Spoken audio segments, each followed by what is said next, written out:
Imagine walking into your own living room and hearing your parents say, "You have 48 hours to move out. Your sister owns the house now."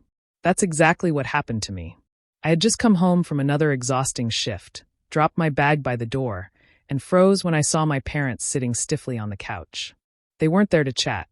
They had a stack of papers neatly placed on the coffee table, waiting for me like a trap.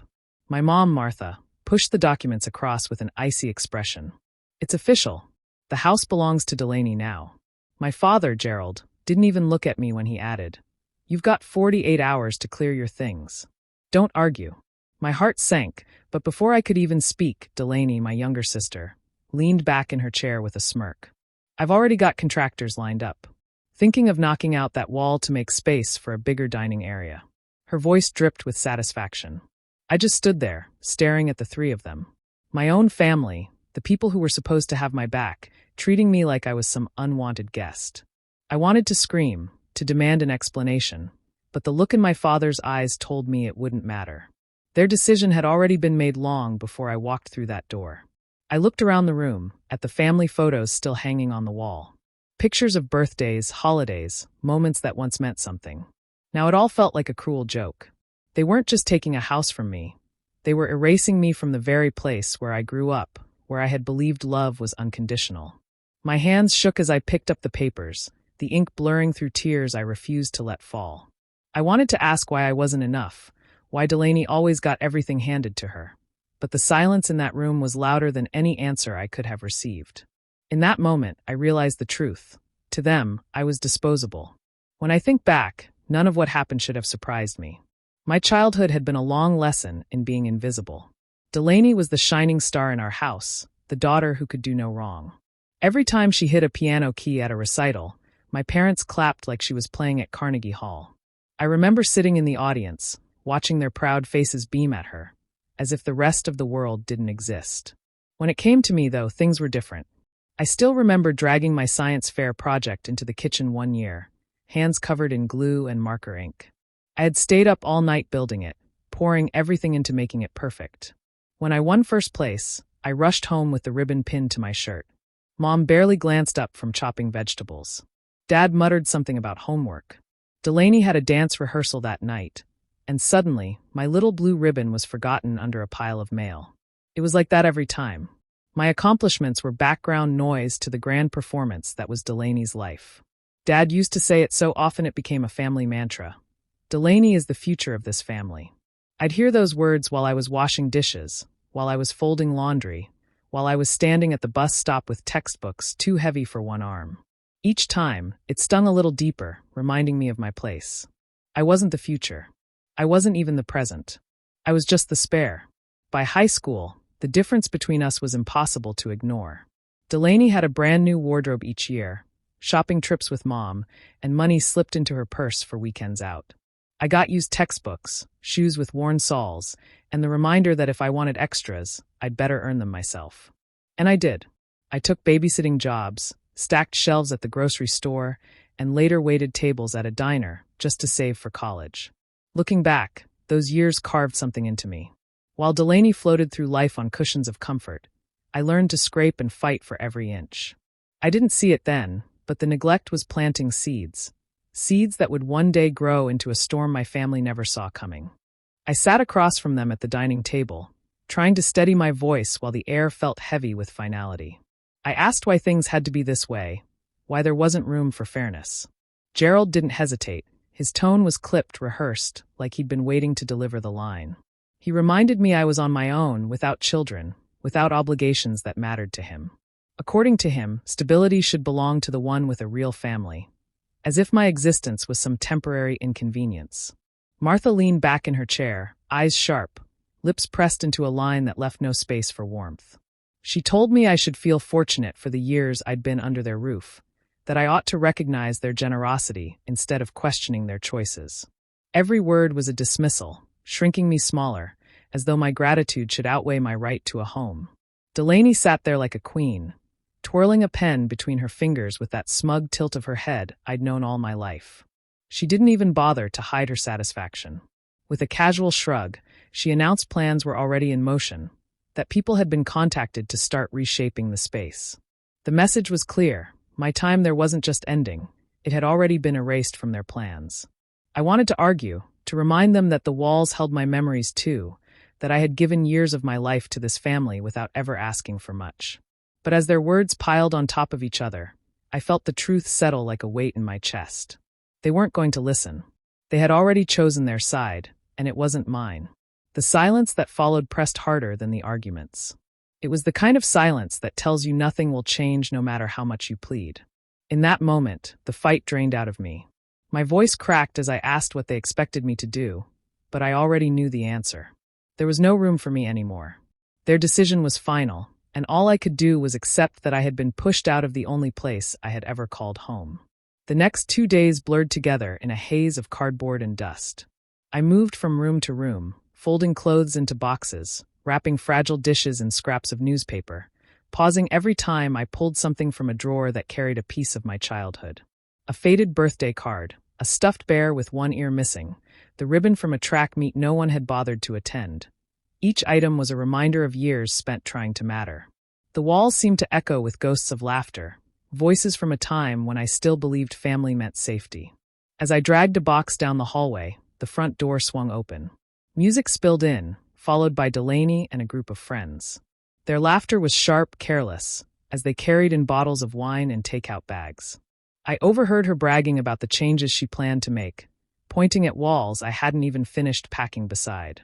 One of her friends glanced at me struggling with a box, then quickly looked away, as if embarrassed to witness the eviction in progress. Delaney, though, never missed a beat. Her voice carried through the house like I was invisible. The humiliation pressed down harder with every trip I made to my old car, stacking boxes in the back seat until there was barely space left for me. My hands were raw from lifting, my throat tight from holding back tears. With each slam of the trunk, it felt like I was sealing away pieces of myself I would never get back. No hugs, no goodbyes, no sign that anyone cared I was leaving.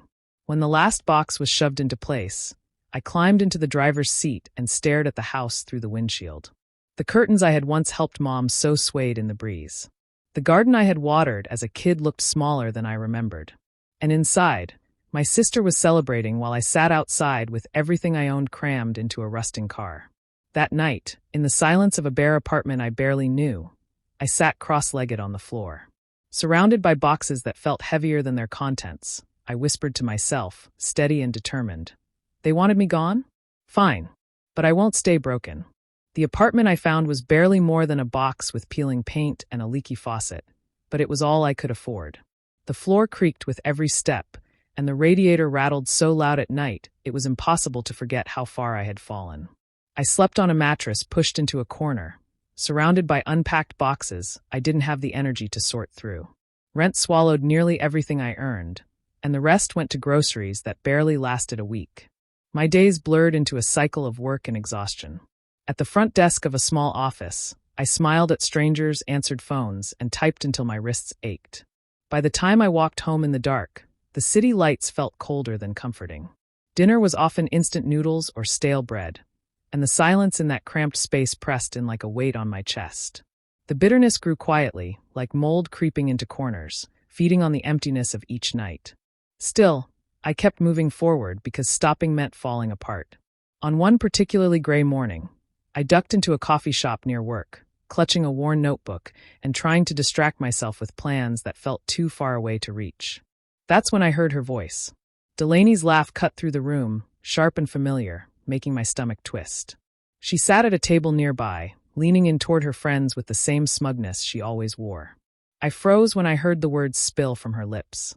She told them how relieved she felt now that I was finally out of the way, how getting rid of the dead weight had cleared space for her to shine.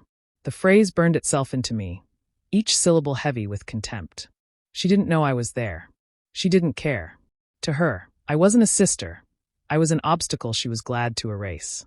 I left without finishing my drink, but something inside me had shifted. The sadness that had been drowning me hardened into something sharper. That moment became a turning point. If she thought I was dead weight, then I would become the weight she could never carry. My revenge wouldn't be loud. It would be success so undeniable she'd have no choice but to see it. I started taking on whatever extra work I could find, filing for small offices after hours, walking dogs on weekends, even cleaning apartments when the pay was decent. The exhaustion was constant, but I held on to the thought that every dollar put away was one step closer to something better.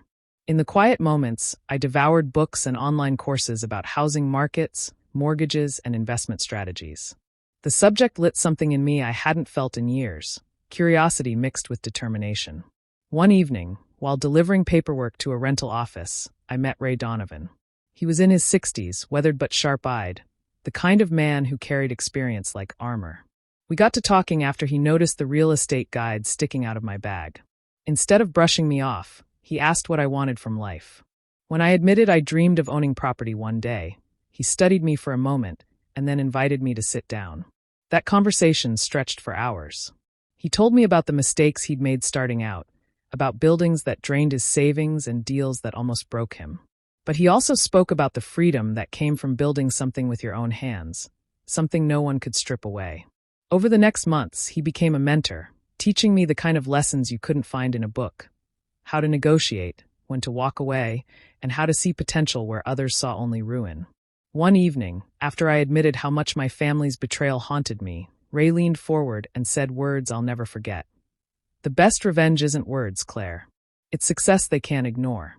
His voice was steady, carrying the weight of someone who had lived through bitterness and come out stronger. That sentence became my compass. For the first time since losing my home, I stopped thinking about survival and started thinking about growth. I promised myself that the cruelty I endured would not define me. If they thought I would crumble, I would rise. I would build something bigger than their approval, bigger than their neglect. I vowed that one day, they wouldn't just see me, they'd regret ever underestimating me. Time moved forward, and so did I. After months of saving every spare cent, I scraped together enough for a down payment on a weathered duplex. It wasn't much to look at, peeling paint, squeaky floors, and a stubborn boiler, but to me, it was a foundation. I lived in one unit, rented out the other, and poured every bit of income back into repairs. Weekends were spent sanding floors, patching walls, and learning through trial and error what it really meant to own property. Not long after, the effort began to pay off. Rent checks covered the mortgage, and I used the surplus to set my sights on the next building.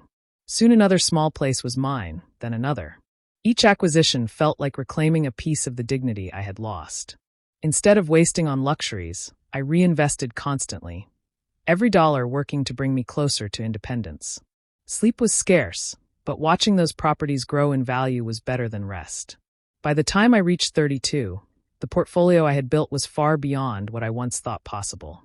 Tenants knew me as a fair landlord, banks trusted me with financing, and my income surpassed anything my parents had ever earned. I had carved out stability with my own hands, proof that discipline and persistence could outshine favoritism. Meanwhile, Delaney's world followed a different path. She paraded around in flashy vehicles, filled closets with designer clothes, and treated vacations like necessities. On the surface, she sparkled. Underneath, the bills piled higher than she could manage. Creditors circled, and late notices became routine. Every time trouble found her, she turned to our parents. Martha and Gerald, desperate to preserve her image, wrote check after check. What began as help became a lifeline, draining savings that were supposed to support their later years. They sold off investments, downsized their own comforts, and still it was never enough. Their golden child devoured resources while I quietly multiplied mine. The contrast between us could not have been clearer. One sister burning through everything handed to her, the other turning scraps into an empire. And though they never admitted it, I knew the balance of power had begun to shift.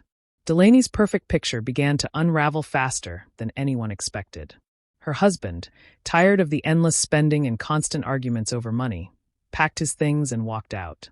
The separation wasn't quiet. It left her exposed, struggling to keep up appearances while whispers spread among neighbors and friends.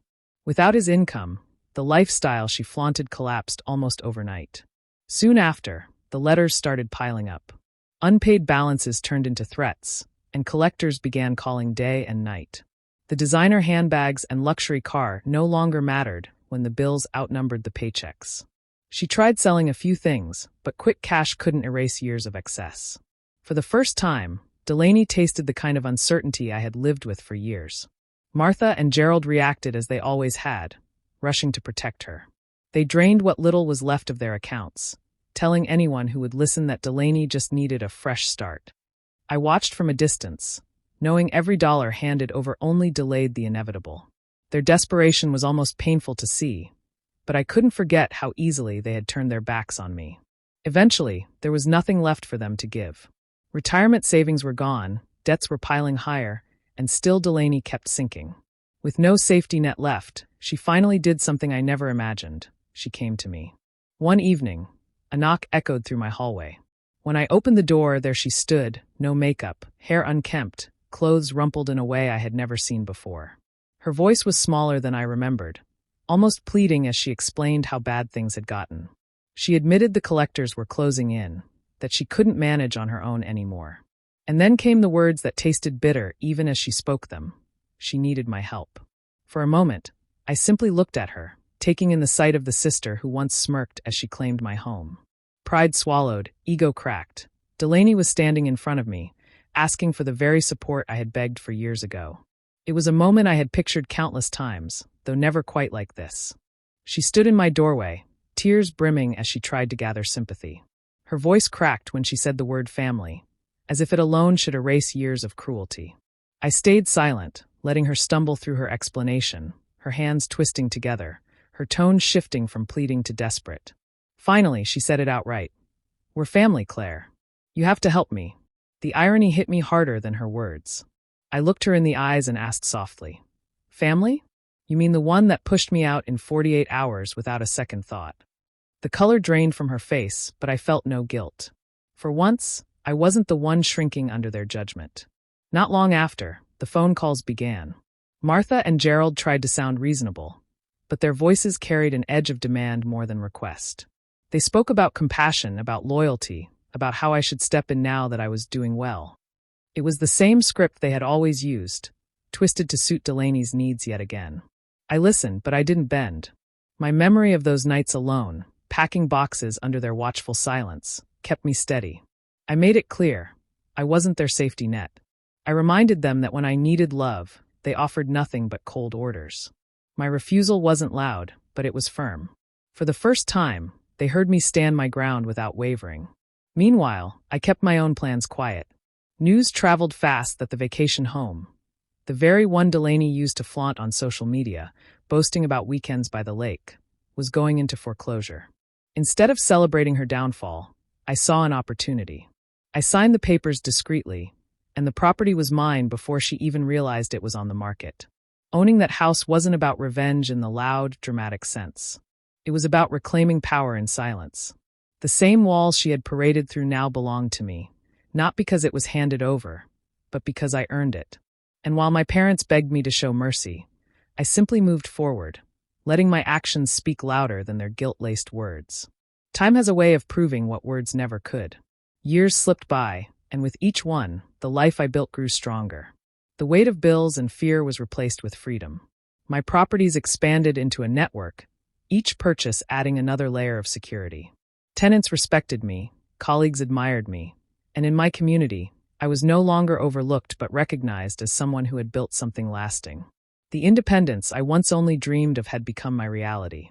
My parents aged into a quieter existence.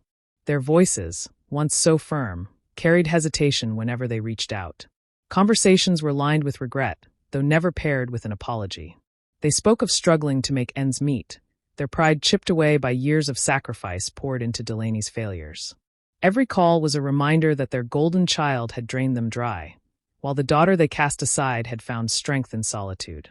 Delaney's downfall was harsher than even I imagined. Without wealth, without a partner, and without the safety net she always relied on, bitterness became her constant companion. She still carried herself with the remnants of pride, but behind it was nothing. No stability, no legacy, no peace. Watching her glare from a distance as my success grew only confirmed that life had already delivered the justice I never needed to force. One late afternoon, I drove through the old neighborhood, memories flickering with every familiar turn. When I slowed in front of the house I once called home, the sight nearly stole my breath. The garden was choked with weeds, shutters sagged, paint peeled from the siding. It looked hollow, forgotten, nothing like the place where I once longed to be accepted. The home my sister had claimed as her victory now stood as a monument to neglect. I rolled down the window, let the cool air fill the car, and whispered words I had carried for years. You erased me from this house, but I built an empire without you. With that, I drove on, not with anger, but with quiet triumph. The betrayal that once broke me had been transformed into the very fuel that set me free. My story ended not in defeat, but in undeniable victory. Do you think I was right to walk away from them, or should I have given them another chance? I'd love to hear your thoughts in the comments. If you enjoy stories like mine, subscribe for more.